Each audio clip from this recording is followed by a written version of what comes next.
38ನೇ ಕೀರ್ತನೆ. ಯೆಹೋವನೇ, ಕೋಪದಿಂದ ನನ್ನನ್ನು ಶಿಕ್ಷಿಸಬೇಡ, ರೋಷದಿಂದ ದಂಡಿಸಬೇಡ. ನಿನ್ನ ಬಾಣಗಳು ನನ್ನೊಳಗೆ ಹೊಕ್ಕಿವೆ, ನಿನ್ನ ಶಿಕ್ಷಾಹಸ್ತವು ನನ್ನ ಮೇಲೆ ಭಾರವಾಗಿದೆ. ನಿನ್ನ ಸಿಟ್ಟಿನಿಂದ ನನ್ನ ಶರೀರದಲ್ಲಿ ಸ್ವಸ್ಥವೇ ತಪ್ಪಿಹೋಗಿದೆ. ನನ್ನ ಪಾಪದಿಂದ ನನ್ನ ಎಲುಬುಗಳಲ್ಲಿ ಸ್ವಲ್ಪವೂ ಕ್ಷೇಮವಿಲ್ಲ. ನನ್ನ ಅಪರಾಧಗಳು ನನ್ನನ್ನು ಮುಳುಗಿಸಿಬಿಟ್ಟವೆ. ಅವು ಹೊರಲಾರದಷ್ಟು ಭಾರವಾದ ಹೊರೆಯಂತೆ ನನ್ನನ್ನು ಅದಿಮಿಬಿಟ್ಟವೆ. ನನ್ನ ಮೂರ್ಖತನದ ಫಲವಾದ ಬಾಸುಂಡೆಗಳು ಕೀವು ಸೋರಿ ದುರ್ವಾಸನೆಯಾಗಿವೆ.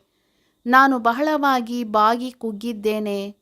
ಯಾವಾಗಲೂ ದುಃಖದಿಂದ ವಿಕಾರಿಯಾಗಿ ಅಲೆಯುತ್ತೇನೆ. ನನ್ನ ಸೊಂಟಕ್ಕೆ ಉರಿ ಬಡಿದಂತಿದೆ. ನನ್ನ ದೇಹದಲ್ಲಿ ಸ್ವಲ್ಪವಾದರೂ ಕ್ಷೇಮವಿಲ್ಲ.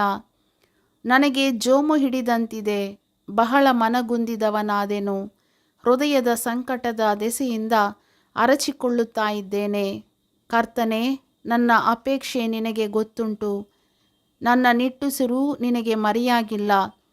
ನನ್ನ ಗುಂಡಿಗೆ ಬಡುಕುಳುತ್ತದೆ. ನನ್ನ ಚೈತನ್ಯವು ಕುಗ್ಗಿಹೋಯಿತು.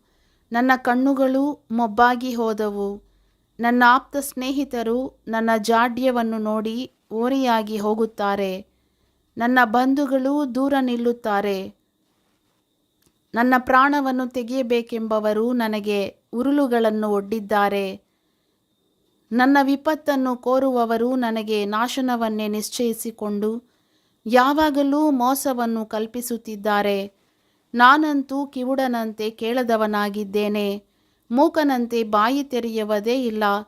ನಾನು ಕಿವಿ ಕೇಳಿಸದವನಂತೆಯೂ ಪ್ರತ್ಯುತ್ತರ ಕೊಡಲಾರದವನಂತೆಯೂ ಆದೆನು. ಯೆಹೋವನೇ, ನಿನ್ನನ್ನೇ ನಿರೀಕ್ಷಿಸಿಕೊಂಡಿದ್ದೇನೆ.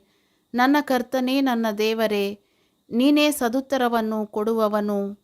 ನನ್ನ ವಿಷಯದಲ್ಲಿ ಶತ್ರುಗಳಿಗೆ ಸಂತೋಷವಾಗಬಾರದು. ನಾನು ಜಾರಿ ಬಿದ್ದರೆ ಹಿಗ್ಗುವರಲ್ಲ ಅಂದುಕೊಂಡೆನು.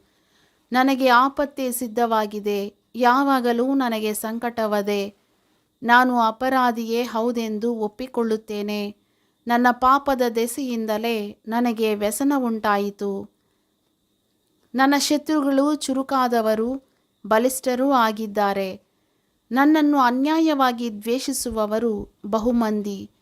ಉಪಕಾರಕ್ಕೆ ಪ್ರತಿಯಾಗಿ ಅಪಕಾರ ಸಲ್ಲಿಸುವವರು ಒಳ್ಳೆಯದನ್ನು ಅನುಸರಿಸುವ ನನ್ನನ್ನು ಎದುರಿಸುತ್ತಾರೆ. ಯೆಹೋವನೇ, ಕೈಬಿಡಬೇಡ.